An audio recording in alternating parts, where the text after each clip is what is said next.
I got drafted in February of '64 into the Army. It was probably the best thing that ever happened to me. I mean, I was just bumping around dead-end jobs and tried school. And it was 1969 before I joined. I had a number of friends that had gone over, and they came back, and they were very changed. So I had a pretty good feel that I was in a very bad situation. Either I volunteered or I was drafted, so I had very little choice in the matter. Though some people disagreed with me, but I wasn't going to go to Canada. It was not my style. It's not my family style. I grew up in a family where my father was in the Second World War, and then he stayed in the reserves for almost 30 years. And so I kind of grew up with that. I joined the Army in 1955 with a buddy. We were both going to be high school dropouts, and we had the buddy system in. And if you join the Army, they said you'll stick together through the whole tour of service. Well, Jack went to the infantry and I went to tanks. We never saw each other again until after the war. I graduated from high school and I wasn't planning on going to college, and that was the first year of the lottery draft. So I ended up with a number that eventually got called, so I just volunteered. I got my bachelor's degree in education in English. And in the middle of my study at that university, the war broke out even worse when the Americans withdrew and along with the Allies. That was starting 1972. So our class was drafted. I think I was in junior year, so we all ended up at boot camp, and we received about 6 months of training. When I first got my orders for Vietnam, I was a little nervous about that. I was scared. We heard some war stories, people coming back from Vietnam. I saw pictures of things over there.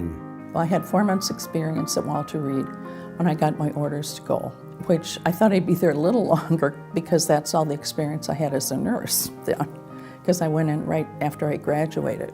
You know, I was Air Force, so I wasn't going to be out in the jungle fighting hand-to-hand or anything like that, but it was still scary. I didn't think I'd go quite that early because I knew I didn't know very much, but... We got into Oakland, California, and do remember there were protesters outside the gate. They pulled the train inside, and we got right off of the train right onto a troop ship. It was the USS Blatchford, 5,000 military people on that one ship. I do remember going underneath the Oakland Bay Bridge and the Golden Gate Bridge and past Alcatraz, and then it took us about a month. I remember getting off that airplane, and it was so hot. It was unbelievable hot. And it was like I smelled, I don't know if it was psychological or what, but it was like I could smell blood and death. I got my orders on a Friday, and I remember calling home to my parents and telling them, and my parents seemed rather blasé about it, you know, and I'm like, I'm going to Vietnam. My mother's going, well, I mean, you knew that, and you know, and my father's like, well, okay, and well, we have to go now, we're going out. Well, you're flying in a commercial airplane, and then you saw all these little fires down there below, you know, on the ground, and you thought, is that battles or is that just, you know, burning garbage or whatever? And that's what it turned out to be. But you know, you had these things going through your head the minute you were overhead, even, you know, before you even landed. It was just green and lush, and it was a beautiful country. I was out in one of the revetments doing something or another, and they were big enough to hold 2 or 3 aircraft. All of a sudden, boom, a loud explosion. We had a bunker, sandbag bunker, about 100 feet, I think, from where I was. And I thought, if I can get to that bunker, I'll be okay. I went for the door of the office, and I heard one or two more rockets come in. And by the way, these were rockets. 140 millimeter Russian rockets. They carried a 10-pound warhead. But I was just going out the door. I remember I had my arms stretched out, pushing the door open, and boom, it hit, almost a direct hit. I did not realize, you know, I had lost anything, no arms or legs or whatever. I really thought I wasn't hurt very bad. And like I said, I thought I got to get up and get to a bunker. I was there probably 8 or 9 months, and we got overrun one night. We got hit by an NVA battalion, probably 500 men, and they blew through our bunker lines, and we had to fight them off from inside of our bunkers. And I got shot. About 20 of us got wounded or killed. I tried to move. I tried to get up, and I couldn't move anything. I couldn't feel anything. And then it scared me. It just, all of a sudden, I think it was that point, I realized I got hit. And the fear came over me, just unbelievable fear. I've never experienced it before, and I never hope to never again. Then they brought in the medevacs, and we had enough casualties, so the helicopters had to land inside of a very, very small perimeter. In fact, they couldn't normally get in there, but they flew those birds and dropped them in right next to our mess hall. And there were gunfights going on all around it. I mean, the NVA was in one part of the mess hall, our people were on the other end, and they were shooting through the doors. Through the doors, and the mess hall was never the same after that. There was bullet holes everywhere. But I remember we loaded us, I was on one of the second or third medevacs coming in. And I remember getting up in the air, and I could see the enemy used green tracers, and we used red. And I could see those green tracers going past the door as we were climbing out with the helicopter. And fortunately, we were able to get out, and they were 50 caliber rounds, so they're very substantial. So we were taking some fire, and we got out of there. Yeah, I was in Cambodia in 1970, and pretty dense jungle. You couldn't see 2 feet in front of you sometimes, you know. The day I got injured, we were out setting up mines around the perimeter, so if anybody stalks at night, they'd hit one of those mines. We were heading back towards inside the perimeter, and I was looking down at the ground, and I noticed a tripwire and a spoon. That's how we put the tripwire in the mine, so that when the spoon got pulled out, just a plastic spoon, it would explode. I saw that laying there. The guy in front of me had tripped it. So it was inactivated at the time, but I knew instantly what that meant. It meant that somebody was unrolling their cord, and they would eventually plug it in. I said, we got to get out of here. We ran, started running, and then it hit, and then it blew up. Our medic, the one I know for sure died, was our medic. He was shot and left to scream to try to draw us out of the bunkers. And at that point, nobody took any prisoners. They killed every wounded enemy they found in that situation. So it was something else. I mean, you never want to experience that again. I was flat on my back in just a split second. Saw the big flash. The guy behind me was also down, and the guy in front of me was still running, so he didn't get hit. I got hit between the thigh and the upper arm, so that would be about 3 feet. And then I think I was in and out, and pretty soon I felt somebody moving me. Later I found out it was a Navy corpsman. I heard him say, "This son of a bitch is dead." And he was talking about me. And I didn't like that. And I screamed at him. I said, "I'm not dead, I'm not dead."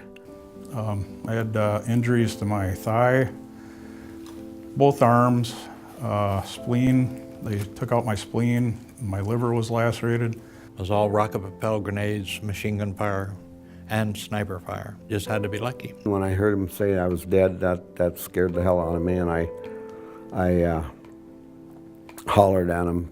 I talked to him later. I ran into him in the BX in Minneapolis, out at the Air Force base out there, Navy base at that time, I think. And he told me I was deader than a doornail. I think you go into shock immediately. My worst day was when my good friend, he was a platoon sergeant of the 2nd platoon, I was the 3rd platoon, Otis M. Farmer. got killed. Another time is when Escobedo got his head shot off, and I couldn't do anything for him. Those were fearful days. And he said, for some reason or another, I don't know why, and he said he normally didn't do this, he would not take dead people and throw them in the truck or ambulance or whatever it was, and because he needed that room for carrying wounded. And he says, I don't know why, but I picked your body up and threw it in the truck, and he said, I threw you. And you went flying through the air, and I felt it. I remember hitting the floor of that truck, and just boom. And I heard somebody say, oh my God. Well, finally he said he drove about 5 miles while these rockets are coming in. We got 56 rockets in that night. And he said he ran into a fence and screwed up his radiator, and that was streaming out steam and everything. But finally he got over to Marble Mountain. It was a naval field station there, kind of a MASH type thing, I guess. When he got over there to Marble Mountain, he took my body and threw it out on the ground on the side of the road. And he said, I just threw it there and figured I'd come back later and tag you and whatever. And so he went back to Da Nang, get some more people, and when he got back to Marble Mountain, maybe an hour or two later, my body wasn't there. And he started asking around, what happened to the body I had here? And they said, well, it's in the operating room. He's being operated on. I've left my unit and gone to Da Nang Hospital and visited wounded people. One of the worst guys that I ever had wounded, we dusted him off, and he went to Da Nang Hospital. When I went down there to see him, he was gray. And they said, well, he's not going to make it. When I got back to Fort Knox, Kentucky, this person come running across the snack bar and said, Sarge, Sarge. He made it. It's just an amazing, you don't know. You just really don't know. Sometimes the worst thing can turn out to be a good thing. I don't know how they realized I was alive. I may have said something, I don't know. I don't remember anything, but somebody somehow discovered I was alive, and they took me in, and I was in the operating room, and they saved my life. So we knew that the war was getting worse and worse by the amount of refugees coming to town. It went from 7 or 8 million up to like 12, 13 million. And then when the Tet Offensive of 1968 came, I was in high school. So that was my first exposure to the war. So the last place I went to was the VA in Minneapolis. And one of the people I met at that time was Ron Schwerman. And he was one of the people that I never forgot in all those years. And I met him once since then, and that was in 2009. And I saw this fellow in a wheelchair who was a triple amputee, and I kind of looked at him, and then I said, are you Ron from the VA in like 1967? And he says, yes. And I said, well, I knew you then, and I was a nursing aide on that floor, and my name's Mary Beth. And he said, I remember you. I was in high school, and we volunteered this first aid groups. We went into the battlefield to help the families distribute food and medication, and also to refugees camps to help them. And so that was the first time we saw our Air Force bombarding our own buildings, and then corpses stinking, bombardment, massacring thousands and thousands of civilians trying to escape. He just, at that time, I mean, for suffering all those kinds of injuries, he just seemed to be okay with life right then. But he just seemed to not really be angry at that point. He just seemed like a cool guy. So we thought that we were doing what we really needed to do as the young people. Anybody who says they don't have it is lying. Because, I mean, I don't care who you are. Being in a war has got to affect you. And I don't think it happens right at first. It kind of sneaks up on you. And I think it's anxiety and depression and crying about stuff that you think, why am I crying about this? When we got married, I was not aware that he had post-traumatic stress disorder. And we were very much in love as newlyweds and happy all the time. And then all of a sudden, without any provocation, he would explode and become somebody I did not know, a monster. And I had no idea where this anger came from. We used to get the Life magazine. Remember when the Life magazine was out and they had the cover of the Vietnam War? They had an issue where there were children by the vets and the women.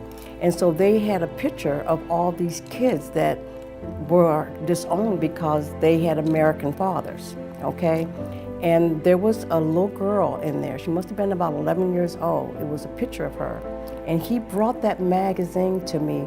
He said, see, I told you. And that little girl and I looked exactly alike. What he did with his anger is every time he got anger, he'd stuff his musket. And then when he got angry again, he'd stuff his musket until your musket gets full and you have to let it all out. And we've done a lot of work just between the two of us of talking things out. And when he gets angry, he'll tell me he's angry. Or if he thinks I'm angry, he'll say, are you angry with me? And I'll go, no. He said I reminded him of a gook. That's what he used to say to me. He said I reminded him of them. And when he would start drinking or he would be on his medication and stuff, he just would attack me. You know, he said, I'm going to show you what I would do to one. You know, and I lived in a very abusive relationship. That's what he saw in me when he saw her, and he showed it to me. That's when it hit me. And I realized that he's going to kill me if I stay in this.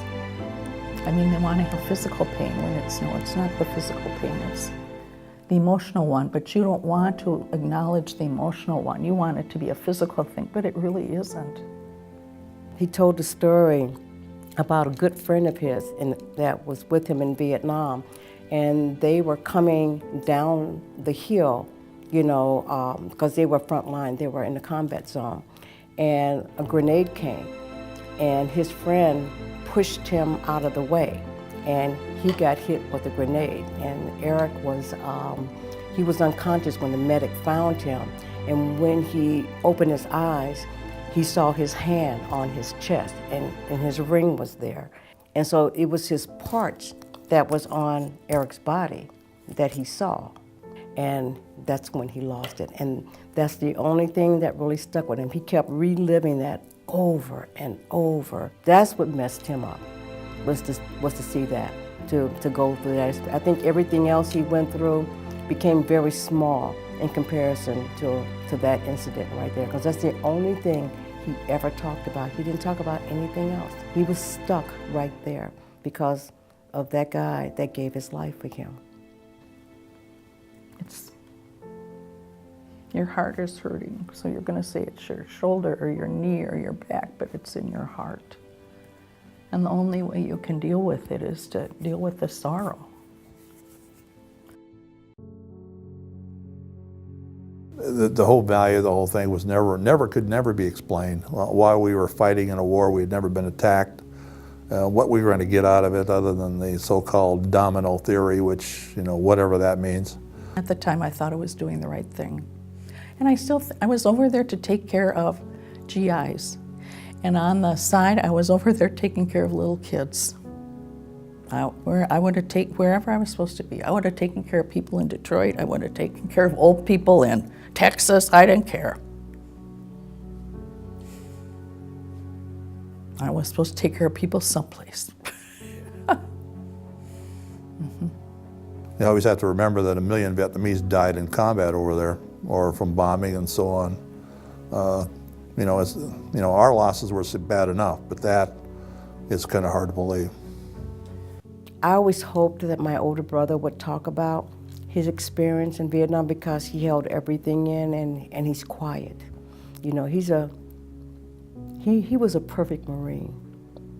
When I see him, he still walks, completely erect with his head up high, no matter what he's going through. Even when he was told he had cancer and he had to have this surgery, no chemo. I'm not doing any of that. But I have also seen the other side. When he talks about Vietnam, that takes him to a dark place, and when it takes him there, it takes you there. The anger, the frustration, everything comes out, the profanity, everything comes out, and the volume goes up here. It goes beyond where he is. And the last time he did that to me, I just completely shut down, and I didn't say anything. But when he started coming down, right here, he thanked me. He said, thank you for listening to me. Thank you for allowing me to get that out. It's nice talking about this. You don't talk about it unless somebody asks you to talk about it. And it helps me to get it off my chest and get those feelings out to him. And I do think of Corporal Owens Lavery, that he was a friend that didn't come back. And I feel bad that he never was able to live that life, and for what? I mean, what was proven over there? But I consider myself a very lucky man. Very, very lucky.